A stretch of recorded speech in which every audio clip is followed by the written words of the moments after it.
Social মিডিয়ায় scroll করার সময় বা নিউজ পেপারের পাতায় চোখ বোলানোর সময় একটি শব্দ হয়তো অবশ্যই আপনার চোখে পড়েছে। সেটি হলো ক্রিপ্টোকারেন্সি। শব্দটা নতুন লাগছে, ভাবছেন এটা আবার কি?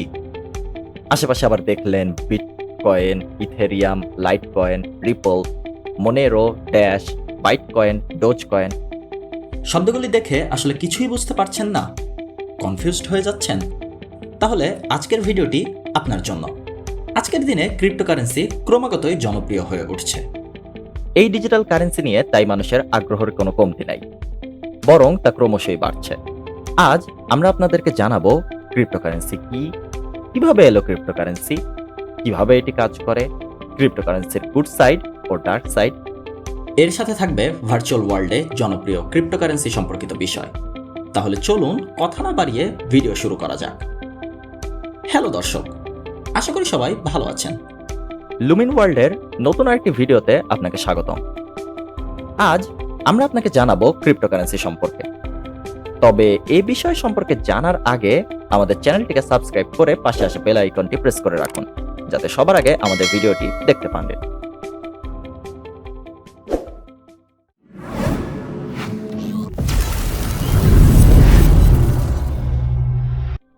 ক্রিপ্টোকারেন্সি কি, এটা জানার আগে আমাদেরকে অবশ্যই কারেন্সি সম্পর্কে একটি ধারণা রাখতে হবে। মুদ্রা তৈরি হওয়ার আগেই দ্রব্যের বিনিময় প্রথা ছিল। সমাজে এমন এক সমাজ ব্যবস্থা ছিল যেখানে পণ্যের পরিবর্তে পণ্য পাওয়া যেত। যেমন কামার দা, ছুরি, কুড়ালের বিনিময়ে কৃষকের কাছ থেকে ধান চাল সংগ্রহ করত, আবার জেলে মাছের পরিবর্তে তাঁতির কাছ থেকে কাপড় সংগ্রহ করত। এরপর এলো মুদ্রা। মুদ্রা ব্যবস্থায় স্থিতিশীল একটি অর্থনৈতিক কাঠামো গঠন করে। প্রচলিত লেনদেন ব্যবস্থায় মুদ্রা এবং নোট খুবই সাধারণ একটি পদ্ধতি। তাছাড়া ব্যাংকের চেক, মানি অর্ডার সহ বিভিন্ন রকম কাগজ মুদ্রা হিসেবে পরিচিত। এদিক থেকে বলা যায় ক্রিপ্টোকারেন্সি মুদ্রা ব্যবস্থাকে মধ্যস্থতাহীন করে তুলেছে।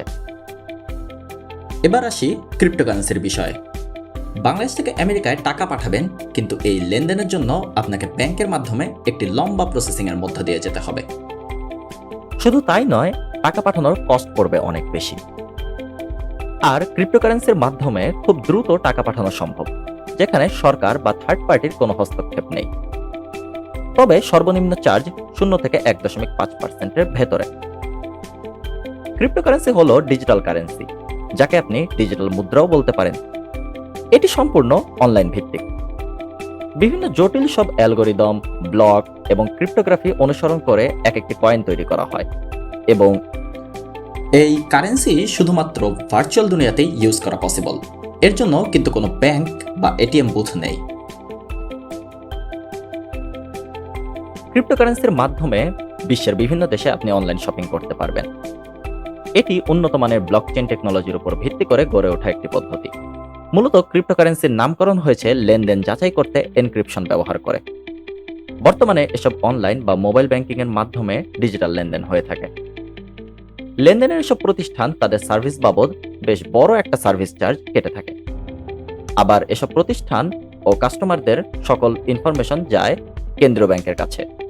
ফলে সামগ্রিক অর্থনীতি গোষ্ঠীবদ্ধ মানুষের হাতে থাকে। ফলে নিরাপত্তার বিষয়টি এখানে প্রশ্নবিদ্ধ। এই সমস্যারই সমাধান করেছে ক্রিপ্টোকারেন্সি। কে কার কাছে এই ডিজিটাল মুদ্রা বিনিময় করছে তা অন্য কেউ জানতে পারে না। আবার পরিচয় গোপন রেখেও ক্রিপ্টোকারেন্সির মাধ্যমে লেনদেন করা যায়। এটি ব্যবহার করে আপনি বিভিন্ন লেনদেন করতে পারবেন। দেশের কারেন্সি বা মুদ্রাতে সরকারের নিয়ন্ত্রণ থাকলেও ক্রিপ্টোকারেন্সিতে সরকার বা তৃতীয় পক্ষের কোনো নিয়ন্ত্রণ থাকে না। পৃথিবীর অনেক দেশেই তাই এই ডিজিটাল মুদ্রার উপর সে দেশের সরকারের নিষেধাজ্ঞা রয়েছে। এবার আসি কিভাবে এলো এই ক্রিপ্টোকারেন্সি সেই প্রসঙ্গে। ডেভিড চৌম নামে আমেরিকার একজন ক্রিপ্টোগ্রাফার ছিলেন। 1983 সালে ক্রিপ্টোগ্রাফিক পদ্ধতিতে তিনি ডিজিটাল উপায়ে টাকা আদান প্রদানের বিষয়টি নিয়ে কাজ শুরু করেছিলেন, যার নাম দেওয়া হয়েছিল ই ক্যাশ।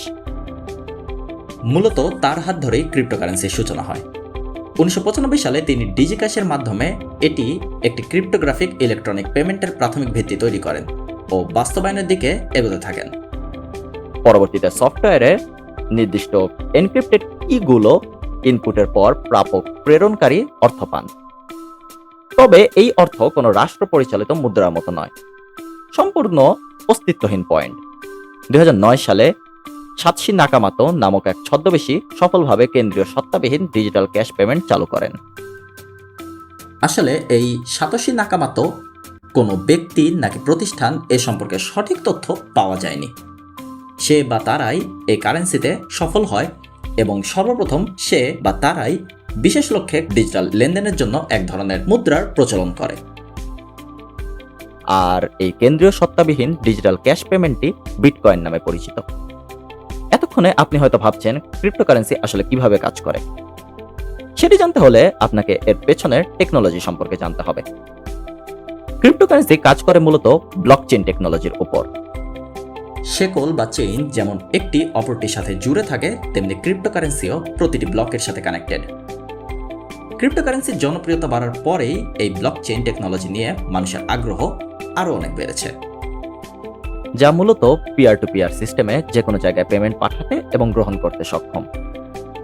ব্লকচেইনের মাধ্যমে প্রত্যেকটা ট্রানজ্যাকশন ডাটা লিপিবদ্ধ ও সংরক্ষণ করা হয়।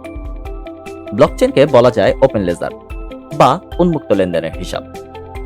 উন্মুক্ত হিসাব হওয়ায় পুরো ব্লকচেইন সিস্টেমটি ডিসেন্ট্রালাইজড রাখা হয়েছে। এই সিস্টেমে কোনো হিসাব কোনো ব্যাংক বা প্রতিষ্ঠানের কাছে থাকে না। তাছাড়া এই ওপেন লেজার আপনি পৃথিবীর যে কোনো প্রান্ত থেকে দেখতে পারেন। সবচেয়ে মজার বিষয় হলো ব্লকচেইনের প্রত্যেক লেনদেনের সময় সংযুক্ত প্রতিটি অ্যাকাউন্ট স্বয়ংক্রিয়ভাবে আপডেট হয়, যা ডিসেন্ট্রালাইজড নামেও পরিচিত। যেহেতু ব্লকচেইনের লেনদেনে ব্যাংকের মতো কোনো তৃতীয় পক্ষের নজরদারি নেই, সেহেতু যে কেউই 10,000 টাকা পাঠিয়ে বলতেই পারে সে 1 লক্ষ টাকা পাঠিয়েছে। লেনদেনের এই জালিয়াতি রোধ ও স্বচ্ছতা আনার জন্য কাজ করে টিম। লেনদেনের পুরো হিসাবটিকে ভেরিফাই করতে হয়, আর এই ভেরিফিকেশনের কাজটি যারা করেন তাদেরকে মাইনার বলা হয়। প্রত্যেকটি ব্লক হ্যাশিং এর মাধ্যমে উচ্চমানের নিরাপত্তা নিশ্চিত করার কারণে এখানে কেউ হস্তক্ষেপ করতে পারে না। ব্লকচেইনের কাজের সাথেই মূলত ক্রিপ্টোকারেন্সির কাজ সংযুক্ত, কারণ ক্রিপ্টোকারেন্সিতে নতুন কোনো লেনদেন হলে সেই ডাটা নিয়ে নতুন ব্লক তৈরি হয় এবং একটি ব্লকের সাথে অন্য ব্লক যুক্ত হতে থাকে। এবার আসি ক্রিপ্টোকারেন্সির গুড সাইড নিয়ে। ক্রিপ্টোকারেন্সি দ্রুততম লেনদেনের মাধ্যম। থার্ড পার্টির হস্তক্ষেপ ছাড়াই ট্রানজ্যাকশনের ফলে এই হিস্ট্রি কেউ জানতে পারবে না। ক্রিপ্টোকারেন্সি ডিসেন্ট্রালাইজড, তাই অনলাইনে লেনদেন তুলনামূলকভাবে সস্তা। আপনার কোনো পার্সোনাল ডেটার প্রয়োজন নেই এখানে, তাই লেনদেন করুন নিরাপদে। গুড সাইড তো শুনলেন, এবার ডার্ক সাইডও আপনার জানা উচিত, কারণ এখানে কিছু ঝুঁকি থেকেই যায়। অনেক দেশে ক্রিপ্টোকারেন্সিকে অবৈধ ঘোষণা করা হয়েছে। ট্রানজ্যাকশন হিস্ট্রি না থাকায় কর ফাঁকি, মানি লন্ডারিং এর মতো অবৈধ কার্যকলাপে মানুষ লিপ্ত হয়। ক্রিপ্টোকারেন্সির পাসওয়ার্ড ভুলে গেলেই বিপদ, কারণ পাসওয়ার্ড রিসেটের কোনো সুযোগ নেই। ফলে আপনি আপনার অর্থ হারাবেন, তাই সাবধান। 25 লক্ষ বিটকয়েন হারিয়েছে এখন পর্যন্ত। কারেন্সি ভ্যালুয়েশন খুব আপ ডাউন করে, যেটা আসলেই বিপজ্জনক। ভার্চুয়াল ওয়ার্ল্ডে ক্রিপ্টোকারেন্সির মধ্যে সবচেয়ে বেশি জনপ্রিয় হলো বিটকয়েন। বর্তমানে এক বিটকয়েনের মূল্য বাংলাদেশি টাকায় 21,63,189.98 টাকা। পৃথিবীতে সোনার উপর সাপ্লাই যেমন লিমিটেড, বিটকয়েনেরও তাই। এজন্য বিটকয়েনকে বলা হয় ডিজিটাল গোল্ড, অর্থাৎ বিটকয়েন হলো গোল্ডের ডিজিটাল ইকুইভ্যালেন্ট। 2012 সাল থেকে বিটকয়েন কেনার প্রবণতা মানুষের মধ্যে বেড়েছে, যার ফলে বিটকয়েনের মাইনার্স, ওয়ালেট হোল্ডার, ট্রান্সফার সবকিছুই বেড়েছে। পেয়ার টু পেয়ার ট্রান্সফারের মাধ্যমে তাই থার্ড পার্টির হেল্প নিতে হয়। বর্তমানে পৃথিবীতে 19,99,712.5 বিটকয়েন রয়েছে, কিন্তু এই সংখ্যা প্রতি 10 মিনিটে পরিবর্তিত হয় যখন নতুন কোনো ব্লক তৈরি হয়। বিটকয়েনের মূল বিষয় হলো কারেন্সি সিস্টেম কারো নিয়ন্ত্রণে থাকবে না। বিটকয়েনকে তাই ভবিষ্যতের মুদ্রাও বলা হয়। দর্শক, কেমন লাগলো আপনাদের আজকের এই ভিডিও? আপনারা যদি এরকম ভিডিও আরো পেতে চান অথবা অন্য যে কোনো বিষয়ে জানতে চান, তাহলে কমেন্টের মাধ্যমে আমাদেরকে জানান। ভিডিও পুরোটা দেখার জন্য আপনাদেরকে অসংখ্য ধন্যবাদ। দেখা হবে পরবর্তী কোনো ভিডিওতে।